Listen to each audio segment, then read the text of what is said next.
Sir രാജിവെച്ച സീറ്റിൽ 2 മാസത്തിനകം തെരഞ്ഞെടുപ്പ് നടക്കുമല്ലോ. അന്നത്തെ ഇഷ്യൂസ് ഒക്കെ കഴിഞ്ഞല്ലോ. സാറ് വീണ്ടും മത്സരിക്കണം. ജയിക്കുന്നുള്ള കാര്യം ഉറപ്പാ. MLA ആയ മാത്രം പോരാ, മന്ത്രിസഭയിലെ രണ്ടാമനായി സാറ് ഇരിക്കണം. അതിനുവേണ്ടി ഞാൻ സ്ഥാനം ഒഴിയാനും ഒരുക്കമാണ്.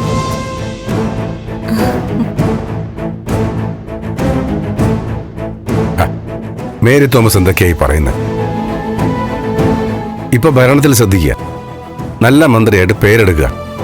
ഞാൻ സാറിനെ സന്തോഷിപ്പിക്കാൻ വേണ്ടി പറയല്ല, അമിത വിനയം കാണിക്കുകയല്ല. സാറിനെ മനസ്സിലാക്കിയതുകൊണ്ട് പറയാ, സാറ് മന്ത്രിസഭയിലേക്ക് വരണം. നാട് നന്നാക്കാൻ സാറിനെ പോലുള്ളവരാ വരേണ്ടത്.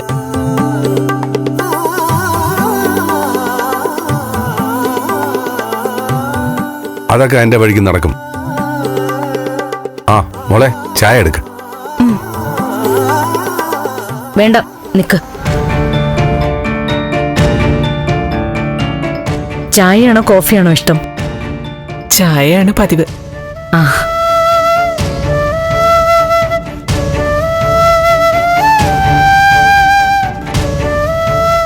മരുമകളെ കൊണ്ടൊന്നും ചെയ്യിപ്പിക്കില്ലായിരിക്കും ഭാര്യ.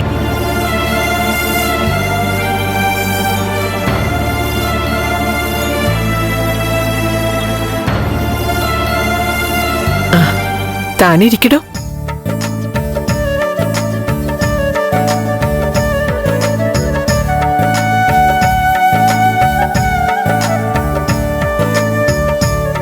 നന്ദനിപ്പോ എന്ത് ചെയ്യാ? ഓഫീസ് കാര്യങ്ങളൊക്കെ നോക്കുക. ഇപ്പോ ഓഫീസില് ചില ഇഷ്യൂസ് ഒക്കെ ഉണ്ട്.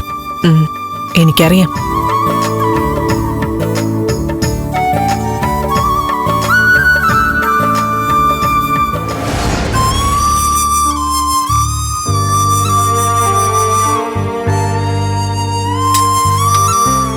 അച്ഛൻ MLA ആയിരുന്നു, ഇപ്പോഴും നേതാവാണ്, ഒക്കെ ശരിയാ.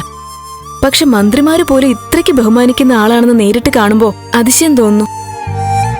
അതിശയിക്കണ്ട. മുഖ്യമന്ത്രി ഉൾപ്പെടെയുള്ളവർക്ക് സിദ്ധുവിനോടൊരു പ്രത്യേക ബഹുമാനോ. MLA സ്ഥാനം രാജിവെച്ചപ്പോ ആ മതിപ്പ് കൂടിയതേയുള്ളൂ. അതെല്ലാം സിദ്ധുവിന്റെ സത്യസന്ധതയ്ക്ക് മറ്റുള്ളവര് നൽകിയ അംഗീകാരമാ. എന്തൊക്കെ വാക്കുകൾ ഉപയോഗിച്ച അച്ഛൻ അവര് വിശേഷിപ്പിച്ചത്? അതെല്ലാം സിദ്ധു അർഹിച്ച ആദരവ് തന്നെയാ.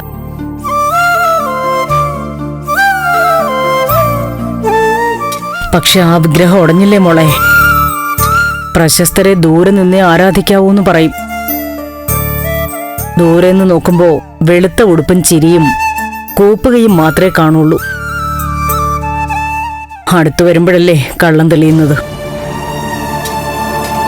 മേരി തോമസിന് ആരാധനയായിരിക്കും. നമുക്കോ? അമ്മ പറയുന്ന നേരാ.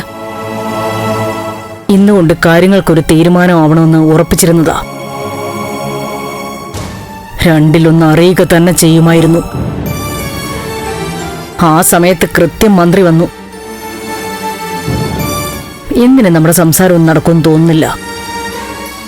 ഫ്ലവേഴ്സ് സ്മാർട്ട് ഷോ ശനി ഞായർ ദിവസങ്ങളിൽ രാത്രി 9:30 ഫ്ലവേഴ്സിൽ.